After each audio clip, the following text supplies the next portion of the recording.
આમાં એ તરત સ્ટાર્ટ થઈ જાય છે.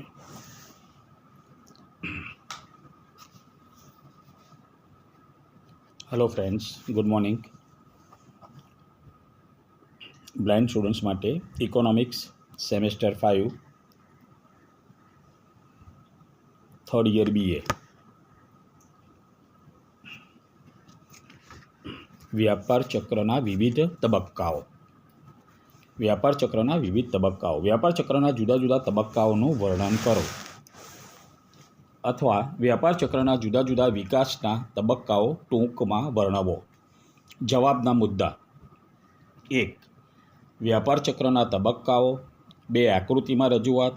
નમૂનારૂપ વ્યાપાર ચક્રના તબક્કાઓનું વર્ણન. વ્યાપાર ચક્રના તબક્કાઓ. દરેક વ્યાપાર ચક્રમાં નીચે જણાવેલા 4 તબક્કાઓ જોવા મળે છે. 1. તેજી. 2. ઓટ. 3. મંદી અને 4. સુધારણા. તેજી પછી ઓટ આવે, પછી મંદી આવે ને પછી સુધારણા. મંદીમાંથી સુધારણા થાય ને પછી ફરી તેજી આવે. એ સાયકલ એમ ચાલ્યા જ કરે છે. તેજી હોય ત્યારબાદ એ ડાઉન થતું જાય એટલે કે ઓટ આવે, તેજીમાં ઘટતી જાય. ત્યારબાદ મંદી એટલે વધારે પડતી ખતરનાક ઘટાડો આવે. ત્યારબાદ એમાં સુધારો જોવા મળે, સુધારણા, અને ફરી પાછી એ તેજીમાં કન્વર્ટ થાય. ફરી પાછી એની એ જ સાયકલ ચાલે. WC મિચેલે આપેલું વર્ગીકરણ. મિચેલે વ્યાપાર ચક્રનું વર્ગીકરણ નીચે જણાવેલા 4 તબક્કાઓમાં કર્યું છે. 1. વિસ્તાર, સંકોચન, ઓટ અને સુધારણા. એને નામ આપ્યા છે વિસ્તાર, સંકોચન, ઓટ અને સુધારણા. JB હેબરલરે વ્યાપાર ચક્રના તબક્કાઓ નીચે મુજબ વર્ણવ્યા છે. 1. ચડતીનો ગાળો. 2. ઉપલું વળાંક બિંદુ. 3. પડતીનો ગાળો અને 4. નીચલું વળાંક બિંદુ. હવે આકૃતિમાં રજૂઆત. તો આકૃતિઓમાં તો આપણે નીચેથી ઉપર જતી લીટી દોરવાની, ફરી પાછી એને થોડીક સ્લોપવાળી રાખીને ઢાળવાળી રાખી અને એને ઢળતી બતાવવાની. એક ખાડા જેવું કરવાનું, એટલે કે પર્વત અને તળેટી જે કહીએ એ ટાઈપની પર્વત બને. ફરી પાછું નીચે આવે, ફરી ઉપર જાય, ફરી નીચે આવે. પણ પહેલી વખતે જે ઢરાવ હોય એના કરતાં બીજી વખતના ઢરાવમાં થોડોક ઓછો વધતો રાખવાનો અને તેજીવાળું જે પોઈન્ટ આવે એ થોડું નજીકથી લઈ લેવાનું. આ રીતની આકૃતિ બનાવવાની અને અંદર એરો કરી રાખવાના. પહેલાં તેજી લખવાનું ડાબી બાજુ પર, પછી એક એરો બનાવવાનો. એનું જે ટોપ પોઈન્ટ આવે ત્યારબાદ ત્યાંથી જે નીચે આવે ત્યાં ઓટ લખવાનું. છેક નીચે આવે ત્યાં મંદી. ફરી પાછું જ્યાં સુધારવાનું એટલે કે ઉપર ચડવાનું ચાલુ થાય ત્યાં સુધારણા. ઉપર પહોંચે એટલે તેજી, એટલે કે જે ચડવાનો ભાગ હોય તેને તેજી, પછી જે ઘટવાનો ભાગ છે તેને ઓટ. નીચે આવે ત્યાં મંદી, ફરી પાછું ચડવાનું શરૂ થાય ત્યાં સુધારણા. આવી રીતે લખવામાં આવે છે. ઉપરોક્ત આકૃતિમાં ડાબી બાજુની રેખાના ઉપરના ભાગમાં તેજીનો તબક્કો છે, જ્યારે જમણી બાજુ ઓટ બાદ મંદી અને સુધારણાનો તબક્કો દર્શાવેલ છે. જ્યારે તે ઉચ્ચતમ સપાટીએ પહોંચ્યા પછી ઉપલું વળાંક બિંદુ આવે છે, જ્યાંથી ઓટની શરૂઆત થાય છે અને સમય જતાં ઓટમાંથી મંદીનું સર્જન થાય છે. એટલે જ્યાં ચડવાની શરૂઆત થાય ને ત્યાં તેજી બતાવે છે, ઉપર પહોંચે અને સહેજ ઢળતી થાય ત્યાં ઓટ, થોડી વચ્ચેનું પોઈન્ટ આવે ત્યાં એને મંદી તરીકે દર્શાવવાનું. ફરી પાછું નીચેથી જ્યાં આવી જાય, નીચે ટચ થઈ જાય અને સહેજ સુધારો થાય એટલે સહેજ વધવાની શરૂઆત થાય ત્યાં સુધારણા લખવાનું. પછી ત્યાં વચ્ચેનો ગાળો આવે, ચડતી વખતમાં જે વચ્ચેનું આવે ત્યાં તેજી લખી દેવાનું. છેક ટોપ પર આવી અને ઢળવા માંડે ત્યાં ઓટ. ફરીથી એ જ ઢળાવવાળા ભાગમાં મધ્ય ભાગમાં મંદી. છેક નીચે આવે અને ફરી પાછું જ્યાં થોડુંક વધવાની શરૂ થાય ત્યાં સુધારણા. અધ વચ્ચે તેજી. એવી રીતે દર્શાવવામાં આવે છે. અર્થતંત્રમાં એવા પરિબળોનું સર્જન થાય છે કે નીચલા વળાંક બિંદુમાંથી ફરી સુધારણાની શરૂઆત થાય છે. જ્યારે ઉચ્ચતમ સપાટીએ પહોંચ્યા પછી ઉપલું વળાંક બિંદુ આવે છે, જ્યાંથી ઓટની શરૂઆત થાય છે અને સમય જતાં ઓટમાંથી મંદીનું સર્જન થાય છે. નીચલા વળાંક બિંદુએ મંદી વધુ નીચે ઉતરી જાય છે. ત્યારબાદ અર્થતંત્રમાં એવા પરિબળોનું સર્જન થાય છે કે નીચલા વળાંક બિંદુમાંથી ફરી સુધારણાની શરૂઆત થાય છે અને સુધારણાથી અર્થતંત્રમાં ધીમે ધીમે તેજી તરફ ગતિ કરે છે. 3. નમૂના રૂપ વ્યાપાર ચક્રના તબક્કાઓનું વર્ણન. નમૂના રૂપ વ્યાપાર ચક્રમાં તેજી, ઓટ, મંદી અને સુધારણાના તબક્કાઓમાં કેવી આર્થિક પ્રવૃત્તિઓ થાય છે તેનું વર્ણન કરવામાં આવે છે. આપણે કોઈ વાસ્તવિક વ્યાપાર ચક્રનું નહીં, પરંતુ નમૂના રૂપ એક સેમ્પલના વ્યાપાર ચક્રનું વર્ણન કરીશું. વ્યાપાર ચક્રનો અભ્યાસ કયા તબક્કાથી કરવો તે અંગે અર્થશાસ્ત્રીઓમાં મતભેદ છે. તેથી આપણે વ્યાપાર ચક્રના તબક્કાઓનું વર્ણન કરતાં પહેલાં અર્થતંત્ર સમતુલાની સ્થિતિમાં છે તેવી ધારણા કરવી પડશે.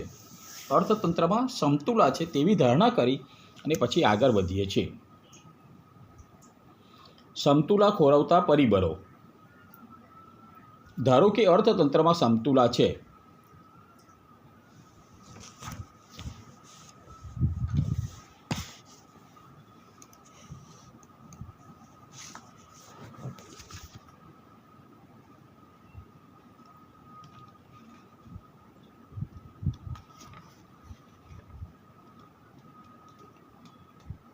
આ સમતુલામાં વિક્ષેપ પાડનારા પરિબળો બે પ્રકારના છે: બાહ્ય પરિબળો અને આંતરિક પરિબળો. સૌથી પહેલાં બાહ્ય પરિબળો જોઈશું. અર્થતંત્રની બહાર ઉદ્ભવતા પરિબળોને બાહ્ય પરિબળો કહેવામાં આવે છે. આ પરિબળો અર્થતંત્રના અંકુશ કે કાબૂમાં હોતા નથી, જેમ કે યુદ્ધ, સંશોધન, ગ્રાહકોની રીતિરિવાજ, ટેવ, ફેશન, અભિરુચિ વગેરેના ફેરફારો અર્થતંત્રમાં અનેક ફેરફારોનું સર્જન કરે છે. આ પરિબળો નિયમિતપણે વારંવાર આવતા નથી, પરંતુ છૂટાછવાયા અને અનિયમિતપણે આવે છે. આ પરિબળો ઉત્પાદકોને તેમની આર્થિક પ્રવૃત્તિમાં ફેરફાર કરવાની પ્રેરણા પૂરી પાડે છે. 2. આંતરિક પરિબળો. અર્થતંત્રની અંદર ઉદ્ભવતા પરિબળોને આંતરિક પરિબળો કહેવામાં આવે છે. આ પરિબળો અર્થતંત્રમાંથી ઊભા થાય છે, તેથી તેમનો આધાર અર્થતંત્રના નાણાકીય અને ઔદ્યોગિક માળખા પર રહેલો છે. આ પરિબળો જ વ્યાપાર ચક્રોને ચક્રીય આકાર આપે છે. જે.એમ. ક્લાર્કના મત મુજબ વ્યાપાર ચક્રના ઉદ્ભવ માટે આંતરિક પરિબળો મુખ્યત્વે જવાબદાર હોય છે. 1. વિસ્તાર અથવા તેજી. યુદ્ધ જેવા કોઈ બાહ્ય પરિબળોને કારણે અર્થતંત્રની સમતુલામાં વિક્ષેપ પડે છે. તેજીના તબક્કામાં ભાવો ઊંચીને ઊંચી સપાટી તરફ ધકેલાય છે. નફાનું પ્રમાણ ઉત્તરોત્તર વધતું જાય છે. આથી ઉત્પાદકો ઉત્પાદનમાં વધારો કરવા કાચો માલ અને શ્રમની માંગમાં વધારો કરે છે. તેજીની શરૂઆત પૂર્ણ રોજગારીથી થઈ હોય તો તેજીના આરંભમાં ઉત્પાદનમાં વધારો થાય છે, પરંતુ પૂર્ણ રોજગારી સ્થાપિત થઈ ગયા બાદ વધતી જતી માંગને સંતોષવા ઉત્પાદનમાં તાત્કાલિક વધારો થઈ શકતો નથી. એટલે ભાવોમાં ધીમો વધારો થાય છે અને પછીથી ભાવો તીવ્ર ગતિ પકડતા આર્થિક પ્રવૃત્તિના વિસ્તારની સાથે વેતનમાં પણ વધારો થાય છે, જેને પરિણામે લોકો વેતનની માંગમાં વધારો કરે છે. શરૂઆતના સમયમાં ચીજવસ્તુઓ અને સેવાની માંગમાં વધારો સંતોષી શકાય છે, પરંતુ અમુક સમય બાદ ઉત્પાદનના સાધનોની અછત સર્જાય છે. તેથી ઉત્પાદનમાં વધારો ન થતાં ભાવ વધારો વધુ થાય છે. આ સતત વધતા જતા ભાવોને બેન્કો શાખ સર્જન દ્વારા પ્રોત્સાહન આપે છે. આ સાથે નાણાંનો ચલણ વેગ વધે છે, તેથી ભાવ સપાટી ઉર્ધ્વગામી બને છે. ભાવોનો વધારો રાષ્ટ્રીય વહેંચણીમાં પણ ફેરફારોનું સર્જન કરે છે.